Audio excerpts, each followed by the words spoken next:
Hi, this is Michael Moore reporting for TechWeekEurope down at InfoSecurity 2015 in London. I'm joined by David Holmes, who's the Senior Security Evangelist at F5 Networks. David, hello, Michael. Thank you very much for joining us today. Sure. I wonder if I could just start by asking, what is the Security Evangelist? What is a typical day for you? Sure. So let me start by explaining who F5 Networks is, right? You might know us as the load balancer people, right? We've always been the world's premier load balancer, but it turns out load balancing is a great place to consolidate security functions. So so everybody has an F5, right? All the Fortune 500 have them.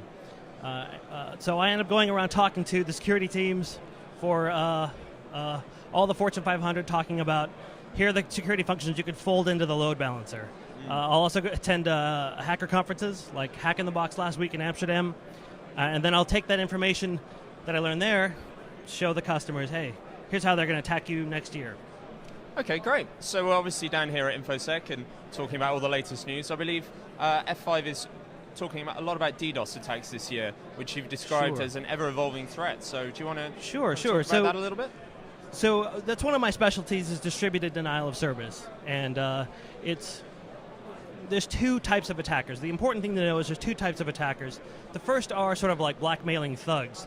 They'll just sort of randomly go around to a group of people and then threaten them, hey, we're going to take your site down. So we got a ransom note from a customer. Our customer received a ransom note last week that said, pay 25 Bitcoins or else we're going to take your site down.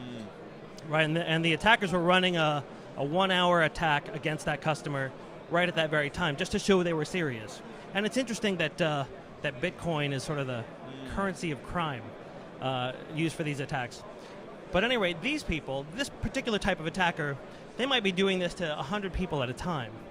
And so the way you foil that type of attacker is you have to contract with an outside service, like F5, for example.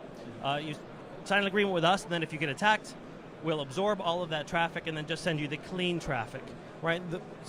You have to just outspend the attacker. That's the first way, right? Then there's a second type of attacker who's specifically targeting you, not 100 random people, but you for one particular reason. It's often political. Suppose you're a manufacturer of some kind of equipment, and that equipment is used to bulldozing forests in the Amazon or something.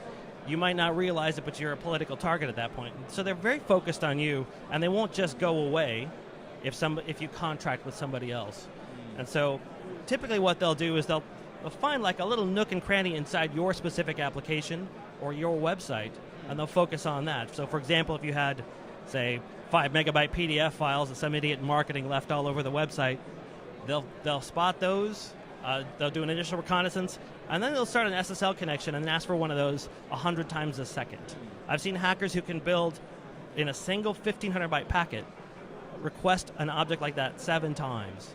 So that 1,500 byte packet then asks for 35 megabytes of data coming back, can very quickly take down a website, right? And there's very little you can do as an external service. So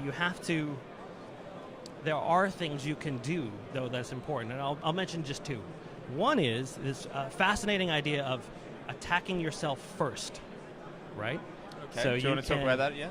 Sure, if you attack yourself first, sort of set up like a suicide plan, you could run all of your own tests, see where the weak points in your network are. And I've written a blog about this, the 9 steps to DDoS yourself. So just search for David Holmes, F5 Networks, DDoS yourself. And it lists out all of the things you need to do. And you have to get, oftentimes since you're attacking your own infrastructure, say from one data center attacking the other, you clearly have to get everyone's buy-in first.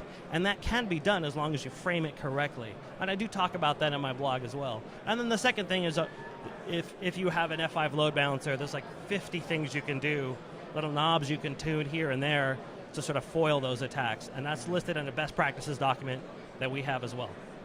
So DDoS attacks have obviously been around for years. Are they just the threat that won't go away, or is it just they're evolving rapidly and affecting more and more businesses, like you said?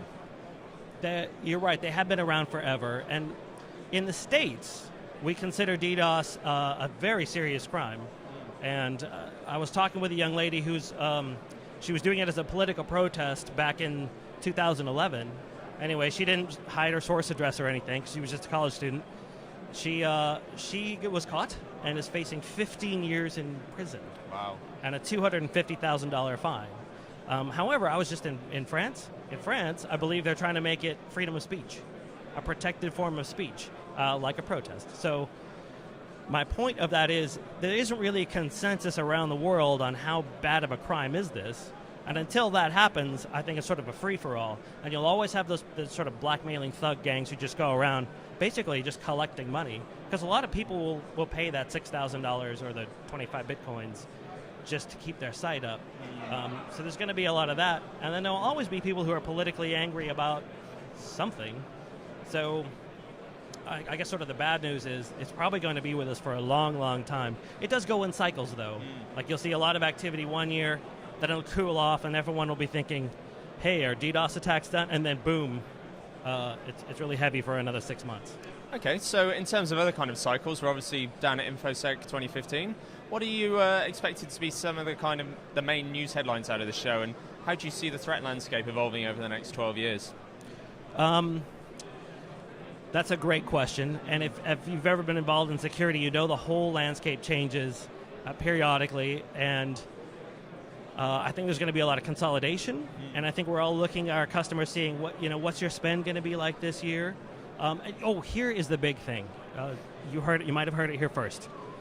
So everybody has bought.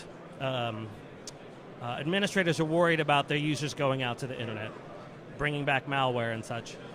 So they have to look at all the traffic, right? In the old days, there would be just a little bit of traffic that was encrypted going out, like people visiting their bank. Well, now everything's encrypted, right? Google, Facebook, Twitter. We have some customers where 40% of their traffic is encrypted on the way out by the browsers and the users on the inside. The administrators can't see into it. That's not acceptable to them because they just bought a bunch of all of these vendors' stuff, right?